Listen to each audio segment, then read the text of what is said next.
صلوا على النبي ويلا بينا نبدأ الحكاية. أنا اسمي زينة. بتبدأ حكايتي لما يتقدم لي عمر. الوقت ده أنا كان عمري 18 سنة. جيت قدم لي بابا، راح سأل عليه. الناس شكروا فيه وشكروا في أهله. طبعا لما الكل شكر فيه بابا وافق. خطبت أنا وعمر سنة لحد ما أنا كملت جهازي وهو شطب شقته. فترة خطوبتنا كانت فترة جميلة جدا، ما كانش فيها مشاكل، ولا في مرة زعلنا ولا في مرة اتخانقنا مع بعض. علقت جدا بعمر وحبيته قوي، وكمان هو حبني. عدي الأيام وأنا بخلص جهازي وعمر بيشطب الشقة. لما بيلاقينا خلصنا بيقول لعمر هات أهلك وتعالى علشان نتفق على كل حاجة. ولا انتم عاوزين تقضوا بقية حياتكم مخطوبين؟ بيبتسم وبيرد على بابا وبيقوله لا طبعا، أنا هجيب أهلي يوم الجمعة ونتفق على كل حاجة. عمر جاب أهله يوم الجمعة، اتغدينا مع بعض وقعدنا اتفقنا على كل حاجة. حددنا ميعاد الفرح، وبعد ما حددنا ابتدينا نحجز التورتة بتاعة الفرح والجاتوه. اشترينا البدلة والفستان. فترة التجهيزات دي بتاعة الفرح كانت بالنسبة لي أحلى فترة، لأن احنا كنا بنقضي وقت طويل جدا مع بعض وكان وقت حلو. قلت لكم علاقتنا كانت حلوة مع بعض وما كناش بنتخانق خالص. زي ما قلت لكم علاقتنا كانت مثالية جدا والكل كان يحسدنا على بعض. كنا دايما متفاهمين، ما كناش نسيب مجال ان الزعل يدخل ما بيننا. عدي الايام وبيجي يوم الفرح، بيكون يوم حلو جدا. انا وعمر بنكونوا فرحانين، بنفضل نرقص ونتنطط لحد ما نجيب اخرنا نتعب. الفرح بيخلص واهلنا يوصلونا لبيتنا وبعد كده يسيبونا. وعمر اول ما بندخل شقتنا بنحضن بعض، لاننا ما بنكونوش مصدقين ان احنا بقينا مع بعض. انا دخلت غيرت الفستان وهو دخل غير بدلته، وبعدين اتوضينا وصلينا، وبعد كده لبسنا بيجامات مريحة وقعدنا اتعشينا مع بعض. عشينا دخلت اوضه النوم عشان البس حاجة حلوة كده واستنى جوزي. فضلت قاعدة مستنياه كتير لكن هو ما دخلش. استغربت لان الطبيعي ما يكونش مكسوف، المفروض ان انا اللي اتكسف. ده انا اتكسفت لاخرج اقول له تعالى، لان انا كنت لابسه هدوم واتكسف لاخرج بيها. لما لقيته طول قوي رحت لبست البيجامه وخرجت اشوفه وهو اتاخر قوي كده ليه. لقيته فتح الشاشه وقاعد قدامها وبياكل فاكهه ومكسرات. وبعدين قلت له هو انت مش هتدخل تنام؟ قال لي هخلص المسلسل ده وبعد كده هندخل ننام. قلت له باستغراب وقلت له هو ده وقت مناسب علشان نتفرج فيه على مسلسلات؟ طب عليا وقال لي اصل المسلسل ده انا بحبه ومتابعه. قال لي تعالي اقعدي اتفرجي معايا لان انتي هتحبيه قوي. في اليوم ده فضلنا سهرانين لحد الساعة 5 الفجر، وبعد ما تعبنا دخلنا نمنا. تاني يوم ماما جت بعد اذان العصر، خلتني جوه اوضه النوم وقالت لي ايه يا حبيبتي عملتوا ايه؟ قلت لها ما عملناش حاجه. قلت لها يعني ايه؟ فين المنديل يا حبيبه امك؟ قالت لي مفيش مناديل يا ماما. ما حصلش حاجه، عشان اهلي كانوا متوترين عاوزين يطمنوا عليا زي اي اهل طبيعيين، فانا جبت اللوم عليا وقلت لماما ان انا كنت خايفه. ردت ماما وقالت لي ما تخافيش، الموضوع بسيط خالص، خليني افرح بيكي بقى. قلت لها خلاص يا ماما، وعد مني اطمنك عليا اخري بالليل بالكتير. خرجت انا وماما نقعد مع بابا واخواتي. خرجنا انا وهي عشان نقعد مع بابا واخواتي وكمان اهل جوزي اللي هم جم فجأة، ماتي وحماية. اهل جوزي خدوا ابنهم كمان علشان يسألوه، لكن لما عرفوا ان ما حصلش حاجة حماتي ابتدت تزعق. لقيتها بتقول بصوت عالي خلص يا حبيبي، ولا انت عاوز اهل مراتك يقولوا عليك ان انت مش راجل؟ انا صدمت من اللي هي بتقوله، لاني فهمت من كلامها ان جوزي قال لها ان انا لا رافضه. حاولت في اليوم ده ان انا اتحكم في اعصابي وقلت مش مشكله علشان منظره قدام اهله، لكن بعد ما الكل مشي قررت ان انا اتكلم معاه. قلتله هو انا رفضت؟ هو انت حاولت اصلا وانا قلتلك لأ؟ لقيته بيبصلي وهو مكسوف وكان حاطط راسه في الارض زي الطفل الصغير. إيه انا مش عارف اقولك ايه. قلتله لأ، قول على طول. انا عن نفسي ما عنديش مشكلة. انا خايفة زي اي بنت، لكن انا من النوع اللي احب اخلص، يعني همه هيخلص مرة واحدة، بعد كده ارجع لطبيعتي واعيش حياتي. لقيته بيقولي اقعدي جنبي، هتكلم معاكي في موضوع مهم محدش يعرفه غير انا وربنا. قعدت جنبه وقلتله خير ان شاء الله. قالي بصي يا زينة، بقالنا سنة وكام شهر نعرف بعض، عمرك شفتي مني حاجة وحشة؟ قلتله لا. طيب لو عندي مشكلة هتقفي جنبي وتساعديني ولا هتسيبيني؟ وعيت على الدنيا وانا شايفة ماما واقفة جنب بابا وعمرها ما سابته، ولا في اللحظات الحلوة ولا في اللحظات الوحشة. وقتي جوزي والمفروض ان انا سندك واقف جنبك. قسم وقال لي ربنا يريح قلبك. خلاص دلوقتي هحكيلك على كل حاجة وانا مطمن، بس الكلام هيفضل ما بيني وما بينك لحد ما اموت. قله بعد الشر، وانت بتقول كده ليه؟ قالي دلوقتي تعرفي. ابتدى ان هو يحكيلي. قالي لما دخلت سن المراهقة حسيت ان انا مش طبيعي، وطلبت من ابويا اني اروح اكشف، لكن بابا رد عليا وقال لي انت راجل، انت ما فيش عندك مشكلة، شنبك طلع وصوتك خشن، عاوز ايه تاني؟ وطنش الموضوع ورفض ان انا اكشف، والمشكلة دي كان ممكن تتحل من بدري. لكن بعدم اهتمام بابا بكلامي المشكلة دي فضلت معايا لحد دلوقتي. لما وصلت لسن ال20 اهلي ابتدوا يخطبولي، ولكن انا كنت برفض، مزيدش ان انا اتجوز. ولكن لما وصلت لسن ال30 ماما صممت انها تجوزني وراحت خطبتك ليا غير ما انا اعرف. لما شفتك اول مرة حسيت ان انتي شدتيني، ادي نفسي فرصة واتعالج. فعلا رحت عند دكتور وابتديت ان انا اتعالج. الدكتور صدمني وقال لي المشكلة بتاعتك هتاخد وقت شوية، انت المفروض كنت اتعالجت من زمان. بصيت له وقلت له وانا مصدومة، لا حاجة تمام بس عندي مشكلة بسيطة، معلش انا مش هقدر اوضح اكتر من كده.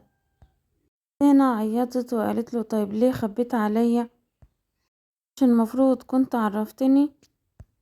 عمر رد عليها وقال لها غصب عني، خفت ان انتي تسيبيني، وفعلا من اول يوم انا عرفتك فيه انا بدأت ان انا اتعالج، لكن المشكلة ان العلاج هيطول. ده اللي خلاني اطول في الخطوبة، وكنت عاوز اطول اكتر من كده، لكن اهلك رفضوا. قلت طيب نعمل ايه دلوقتي؟ قال لي كل حاجة في ايدك انتي عاوزة تكملي معايا لحد ما اتعالج وكل حاجة تبقى تمام انا هكون ممنون ليكي، لكن لو مش حابة فده حقك. بصيت في عينيه لقيت عينيه كلها دموع، وحسيت انه مكسور. قررت اني اوافق من غير ما افكر علشان صعب عليا قوي. قلتله انا هكمل معاك بقية عمري، بس توعدني ان انت تكون زوج صالح ليا، ان انا هعيش معاك حتى لو ما اتعالجتش، وهعتبرك زوجي وابني كل حاجة في حياتي. لما في حضني وفضل يعيط. من اليوم ده اعتبرت عمر ابني مش جوزي، وكمان كان بيعتبرني انا كل حاجة في حياته.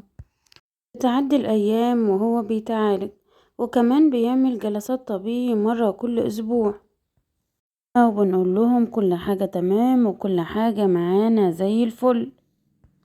لكن حماتي بتبقى عاملالي مشاكل كتير جدا لانها عاوزاني اخلف، ان انا وعمر عدى علينا 3 سنين ما بيحصلش اي حاجة جديدة في حياتنا. عمر مش بيتعالج ونفسيته بتسوء، اهلي واهله بيبتدوا يتخانقوا معانا على الخلفة، عاوزين سبب مقنع لعدم خلفتنا. عمر يقرر ان هو يتكلم مع اهله من ورايا ويقول لهم ان هو ما بيخلفش، لهم ان في امل ان هو يتعالج، وقال لهم ادعولي اني اتعالج. سيبونا في حالنا بقى، لأن مراتي بقت نفسيتها وحشة بسبب ان انتم بتعملوه.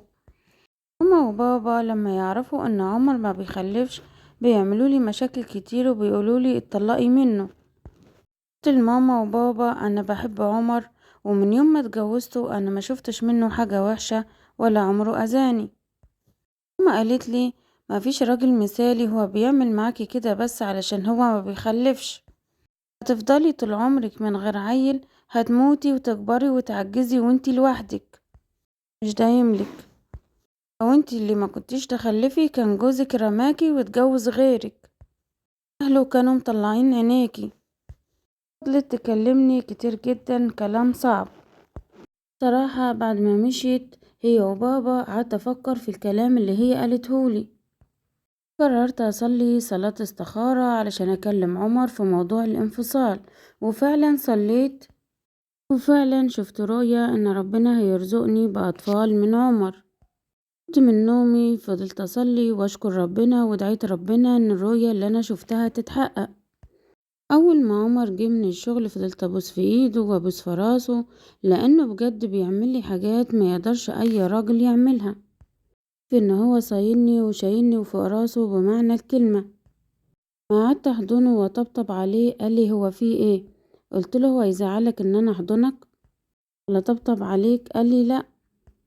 قال لي بس انا مستغربك شوية النهاردة.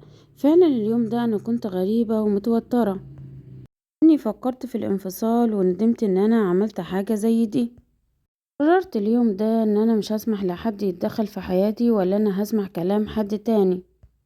من كل اللي انا مرتاحاله وكل اللي انا شايفاه صح وبس. فعلا من اليوم ده انا اتغيرت 180 درجة. كل اللي كان بيقولي كلام يزعلني ما كنتش بسمعه، حتى ماما وبابا عشان يبعدوا عني في موضوع الانفصال بطلت ان انا اكلمهم في التليفون ولا حتى اروح عندهم. اما ماما وبابا لقوني تجنبتهم، قالولي تعالي يا بنتي زورينا، واحنا مش هنفتح معاكي موضوع الانفصال ده تاني. لو ليكي نصيب هتخلفي من عمر هتخلفي ان شاء الله. تمر الايام وانا وعمر عايشين مع بعض زي الروايات بالظبط. حياتنا مع بعض بتكون عبارة عن سفر وفسح وخروجات. كل اللي انا عاوزاه كان عمر بيجيبهولي، لان هو الحمد لله كان ميسور الحال. يوم صاحبتي من ايام الدراسة رجعت تتواصل معايا وقالت لي انتي وحشتيني قوي يا زينة، ما تيجي نخرج زي زمان؟ قلت لها والله فكرة. قلت لها هستأذن جوزي ونيجي نخرج زي زمان. قلت معاها واستأذنت عمر وقال لي روحي يا حبيبتي مكان ما انتي عاوزة، كلميني وطمنيني عليكي وتخلي بالك من نفسك. قلت له خلاص ماشي، وجهزت نفسي وخرجت انا وصاحبتي. يوم كان لطيف جدا، ولاني انا وصاحبتي بقالنا فترة ما شفناش بعض فضلت تحكيلي على حياتها وانا فضلت احكيلها عن حياتي. عرفت انها متجوزة من سنتين وعندها طفل وانها حامل في الشهور الاولى. قلت لها ربنا يقومك بالسلامة يا حبيبتي ويخليلك اولادك. قالت لي هو انتي متجوزة دلوقتي بقالك قد ايه؟ قلت لها انا متجوزة بقالي 7 سنين. قالت لي عندك كم طفل؟ قلت لها ما عنديش. قالت لي ليه؟ قلت لها ما فيش، عادي ربنا مش رايد. قالت لي يعني انتي اللي عندك المشكلة ولا جوزك؟ قلت لها انا وهو. قالت لي طيب جربتي الحقن المجهري؟ قلت لها لا. قالت لي طيب انا هديكي عنوان دكتور شاطر جدا، والله لو تابعتي معاه لا تدعيلي. ادتني رقم الدكتور وانا خدته منها علشان ما حركهاش. ما روحت جالي فضول كده اقعد مع نفسي وابحث عن الحقن المجهري والحاجات اللي ليها علاقة بالحمل والولادة. فعلا ابتديت ادور وابحث. انا قاعدة سرحانة لقيتلي سجلت رقم الدكتور اللي صاحبتي اديتهولي. قعدتله على الواتساب وقلتله عاوزة اسأل حضرتك على حاجة. الدكتور رد عليا بعد وقت. قلتله لو في واحدة جوزها عنده مشكلة وحكيتله على مشكلة جوزي بالتفصيل، تقدر تحمل ولا لا؟ قالي ايوه تقدر تحمل لو الزوج عنده الحيوانات المنوية كويسة. رد عليه وقلتله طيب نعرف ازاي يا دكتور ان هي كويسة؟ نيجي ناخد منه عينة، ولو التحاليل طلعت تمام والزوجة ما عندهاش مشكلة فإن شاء الله الحقن المجهري هينجح بنسبة 90%. فرحت جدا واتحمست وقررت ان انا اقول لعمر اول ما يرجع من الشغل. فضلت قاعدة مستنياه وانا متحمسة وعملتله اكل من اللي هو بيحبه. اول ما جه من الشغل قعدنا واتغدينا مع بعض وبعد كده فتحنا التلفزيون وفضلنا نبص على فيلم مع بعض، وفي لحظة رايقة كده بديت ان انا احكيله على كل حاجة حصلت. الاول زعل وقال لي انا مش قلتلك ان الموضوع ده ما بيني وما بينك؟ قلت له ايوه الموضوع ما بيني وما بينك، بس انا بحبك وعاوزة اخلف منك وعاوزة افضل معاك طول العمر. رد عليا وقال لي وانا نفسي كمان اخلف منك، بس انتي عارفة ان الموضوع بتاعي حساس ومش هينفع حد يعرفه. رديت عليه وقلت له هو مين هيعرف يا حبيبي؟ احنا هنروح نعمل العملية ومحدش هيعرف اي حاجة. اهلي. قال لي بس انا خايف عليكي. العملية مضمونة وانا بحثت وسألت كتير. قال لي كده وقال لي ماشي حبيبتي، اللي انتي عاوزاه انا هعملهولك. الوقت ده حسيت ان هو عاوز يراضيني بأي طريقة، حتى لو الطريقة دي على حسابه هو شخصيا. يوم لبسنا ونزلنا ورحنا للدكتور والدكتور عمل لنا تحاليل. بعد ما اتأكدنا ان التحاليل كويسة رحت انا وجوزي عشان الدكتور ياخد من جوزي عينة. الحمد لله طلعت نتيجة العينة وكل حاجة بقت تمام. الدكتور قال خلاص هنحدد ميعاد العملية. رحت وعملت العملية والدكتور كتبلي على العلاجات وقال لي ممنوع تتحركي. رحت وعملت العملية والدكتور كتبلي على علاجات وقال لي ممنوع تتحركي الا في دخول الحمام بس فترة. والحمد لله بعمل الاختبار وبطلع حامل، وانا وعمر ما بكونوش مصدقين نفسنا، بنحس اننا في حلم. عملنا اختبار الحمل بنروح للدكتور عشان يأكد لنا المعلومة اكتر، لاننا ما كناش مصدقين ان في حمل. اول ما رحنا للدكتور الدكتور كشف عليا وقال الحمد لله الاجنة كويسة. جوزي بص للدكتور وهو مستغرب وقال له اجنة؟ الدكتور رد على جوزي وقال له ايوه اجنة، احنا كنا زارعين جنينين بس جنين من الاجنة انقسم بقوا 3. جوزي سجد من كتر الفرحة وفضل يعيط. الدكتور طبطب عليه وقال له احنا لازم نضطر ان احنا ننزل واحد من ال3 علشان صحة الام. جوزي رد على الدكتور وقال له انا رفضت يا دكتور، انا هصلي صلاة استخارة الاول وبعد كده هرد عليك واقول لك قراري. انا وعمر وكنا فرحانين جدا واتفقنا ان احنا مش هنعرف حد اي حاجة على موضوع الحمل الا بعد ما الحمل يثبت. اول ما وصلنا انا وعمر اتصلنا على مطعم جنبنا ونطلب منه ان هو يعمل وجبات وبنوزعها لله، نية ان ربنا يثبت لي حملي ويكمل لي على خير. بتوضى وبصلي صلاة الاستخارة وبحلم ان انا شايلة ولدين وبنت. مسكنا بالجنين التالت ورفضنا ان احنا ننزله. في فترة حملي بكون تعبانة جدا، لكن عمر بيكون سند وظهر ليا بمعنى الكلمة. قبلي واحدة تساعدني في شغل البيت وتشوف طلباتي. بعد شهر من الحمل اضطريت ان انا اعرف ماما عشان تيجي تقعد معايا وتعملي الاكل اللي انا بحبه. طبعا احنا خبينا على اهلنا مش عشان خايفين منهم ولا خايفين من الحسد، احنا كنا خايفين لا الحمل ما يكملش ونعشمهم على الفاضي. لما اتأكدنا ان كل حاجة تمام عمر قال لأهله وانا قلت لأهلي عشان يجوا يقفوا جنبنا ويكونوا معانا في اللحظات الحلوة دي. عندي فترة الحمل اللي بتكون صعبة وتقيلة جدا. كنت عاوزة اقول لكم ان انا في الشهر السابع كنت بتحرك بكرسي متحرك، كنت بموت بمعنى الكلمة. واول ما دخلت الشهر التاسع الدكتور ولدني في اول اسبوع من التاسع.